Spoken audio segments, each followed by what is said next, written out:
Digital logic design के आज के टॉपिक में हम पढ़ने लगे हैं 4 वेरिएबल की मैप।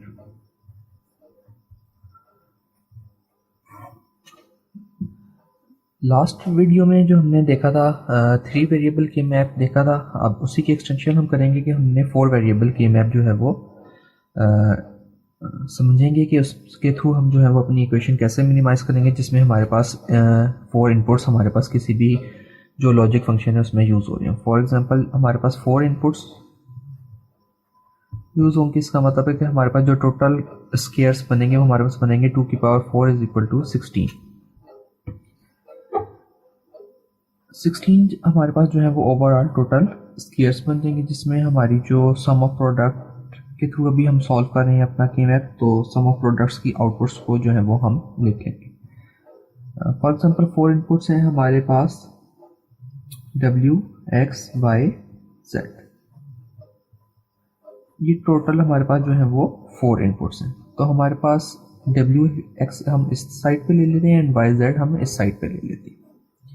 हम अपने इनपुट्स को जो है वो अपने अकॉर्डिंगली चेंज भी कर सकते हैं।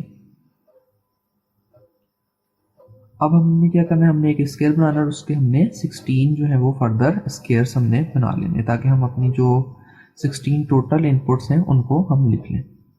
सबसे पहले आ जाएगा हमारे पास 0 0 0 1 1 1 एंड 1 0।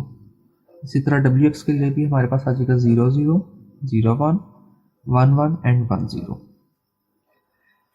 अब हमें पता है कि 4 इनपुट्स हैं हमारे पास, तो हमारे पास 16 जो है वो 0 से लेके हमारे पास टोटल 15। इसका मतलब है टोटल हमारे पास 0 से 15 टोटल हमारे पास 16 कम्बिनेशंस बनेंगे। तो पहले हमारे पास सबसे पहले M0 M1 एंड ऑनवर्ड्स हमारे पास चलता जाएगा M15 तक। अब हमने फॉर एग्जांपल अब हम जो है वो क्वेश्चन सॉल्व करने की तरफ आते हैं। फॉर एग्जांपल हमारे पास क्वेश्चन है FW X Y Z summation 0 summation M note करते हैं कि हमारे पास सम ऑफ प्रोडक्ट्स की फॉर्म है 0 1 2 4 5 6 8 9 12 13 14 कि हमने यहाँ तक जो है वो ये हमारी जो है वो सम ऑफ प्रोडक्ट्स से हमारे गिवन है। तो इसका मतलब है कि इन सारे पॉइंट्स में हमारी जो आउटपुट्स हैं वो हाई होंगी, आउटपुट हमारी 1 होगी।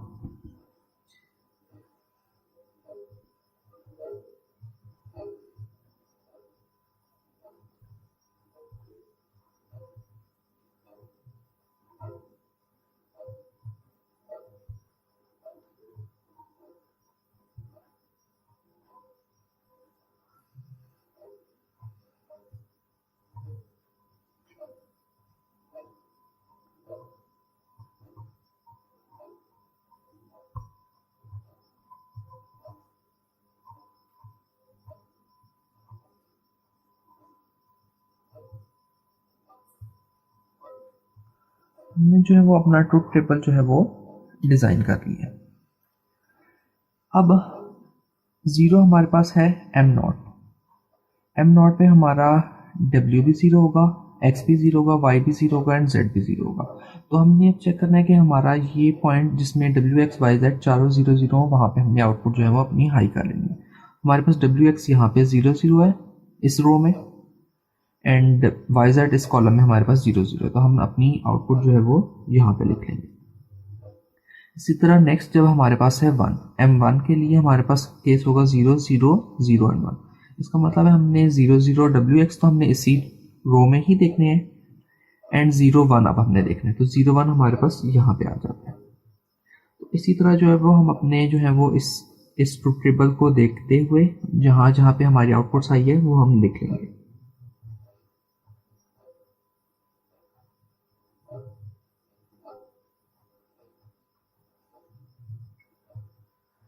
जब हम अपनी टोटल आउटपुट्स लिख लेंगे तो हमारे पास जो हमारा स्केयर है वो इस शेप का बन जाएगा।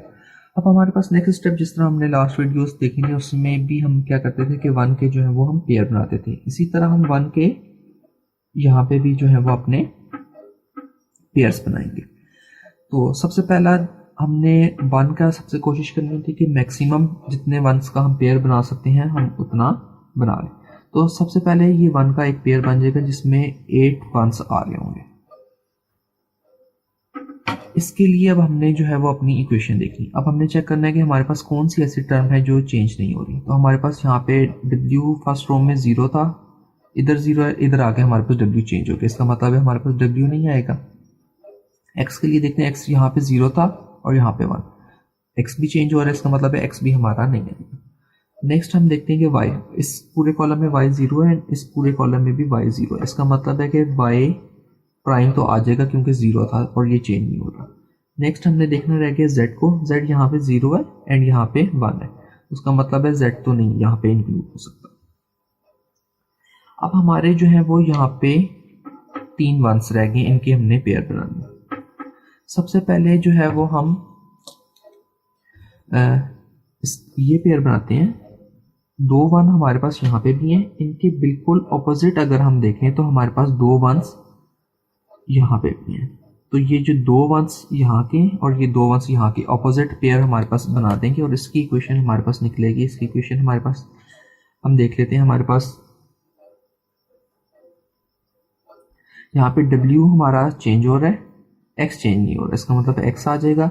अब ये वाला कॉलम देखना है और ये वाला कॉलम हमने देखना है। y हमारे पास चेंज हो रहा है और z हमारे पास चेंज नहीं हो रहा, तो इसकी इक्वेशन आ जाएगी एक्स जेड डैश।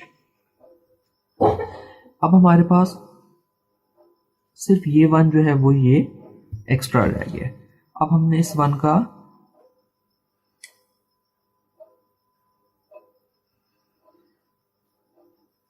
हम जो है वो इस वन के साथ पेयर बना लेंगे।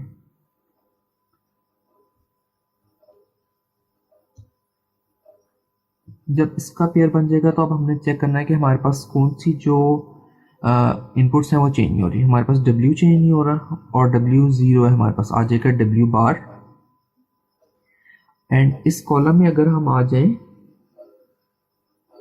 तो हमारे पास आ जाएगा, हमारे पास Y भी 1 आ रहा है एंड Z भी हमारे पास क्या आ जाएगा, Z बार। तो यहां से हमारी इक्वेशन आ गई W bar Y and Z बार। अगर हम इसके थ्रू अपना फंक्शन लिखना चाहें तो हमारे पास फंक्शन हमारा बन गया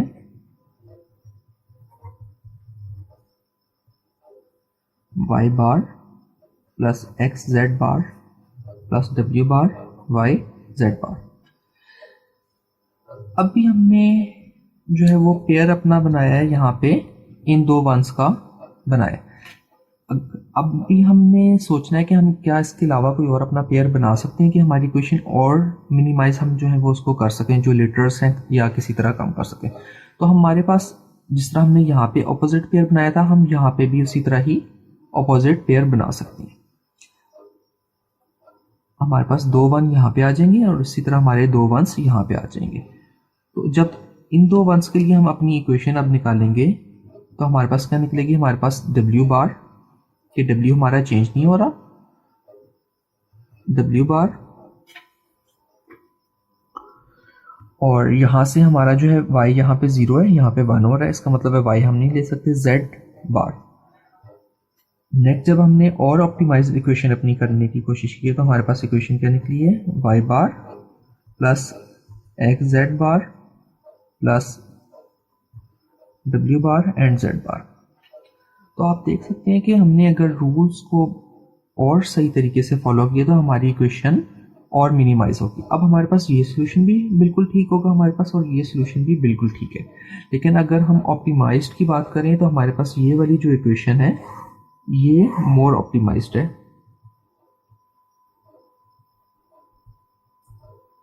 as compared to the above equation, जबकि दोनों इक्वेशंस हमारी के मैप से निकली हैं।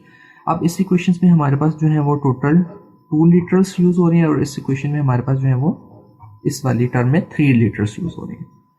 तो ऐसे हमने जब हमें कहा गया कि हमारे क्वेश्चन बहुत ऑप्टिमाइज सॉल्व करना है तो हमने लाजमी जो है वो उस रूल्स को सही तरह से फॉलो करना है ताकि हमारी इक्वेशन जितनी मिनिमाइज हो सकती है उतनी मिनिमाइज हो सके। नेक्स्ट क्वेश्चन हम सॉल्व करते हैं।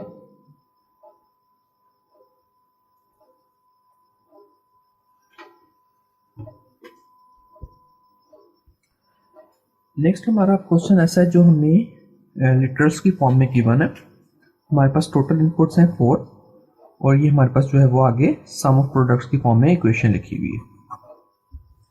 अब हमने जब ऐसी इक्वेशन हमारे पास गिवन हो तो हमने सबसे पहले ये देखना होता है कि हमारी इक्वेशन स्टैंडर्ड फॉर्म में है या नहीं।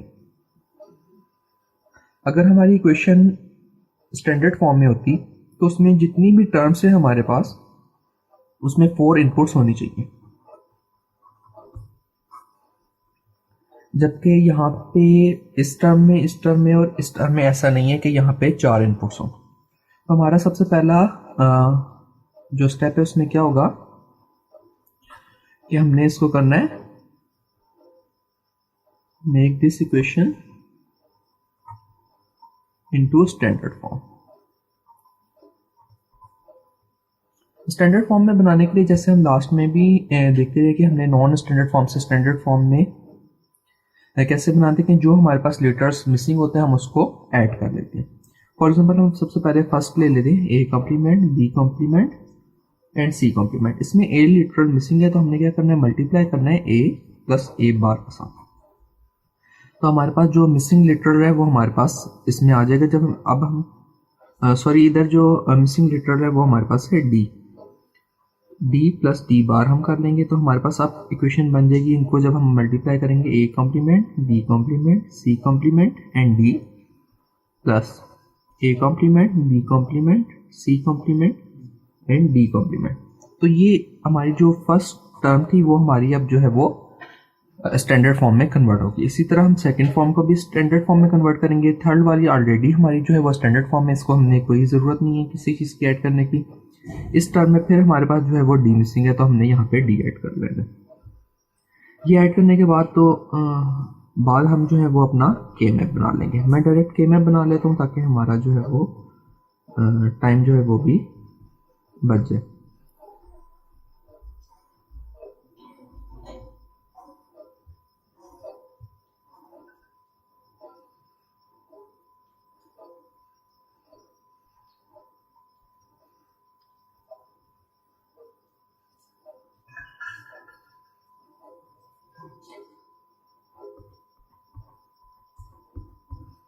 जब हम इस टर्म से हम अपना की मैप बना लेंगे तो हमारा की मैप जो है वो कुछ इस तरह का बन जाएगा। अब हमने जो है वो अपनी पेयरिंग करनी है। सबसे पहले हमारे पास इस कॉर्नर पे 1 पड़ा हुआ है, इस कॉर्नर पे भी 1 है, इधर कॉर्नर पे भी 1 है, इधर कॉर्नर पे भी 1 है। तो हम सबसे पहले इन 1 का पेयर बना लेंगे। ये कॉर्नर पे ये चारों 1 मिलके हमारे पास जो है वो एक पेयर हमें बना देंगे। इसके बाद नेक्स्ट इस पेयर की हम पहले इक्वेशन लिख लेते हैं।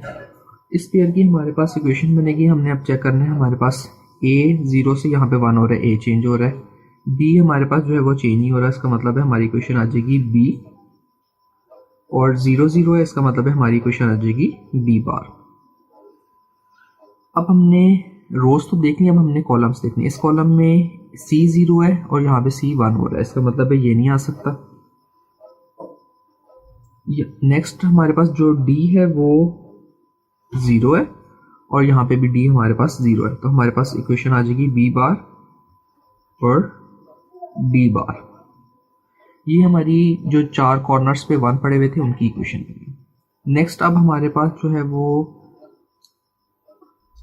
नेक्स्ट पेयर हमारे पास बन जाएगा इन दोनों 1s का। इनके ऑपोजिट कोई 2 1s इस तरह नहीं है तो हम ये पेयर हमारे पास अलग ही बनेगा। इसमें अब हमने चेक करना है कि हमारे पास कौन सी टर्म है जो वो चेंज नहीं हो रही। तो हमारे पास a 0 0 ही है, a बार, इसके साथ हमारे पास इस कॉलम में आ जाएगा c एंड नेक्स्ट आ जाएगा हमारे पास b बार।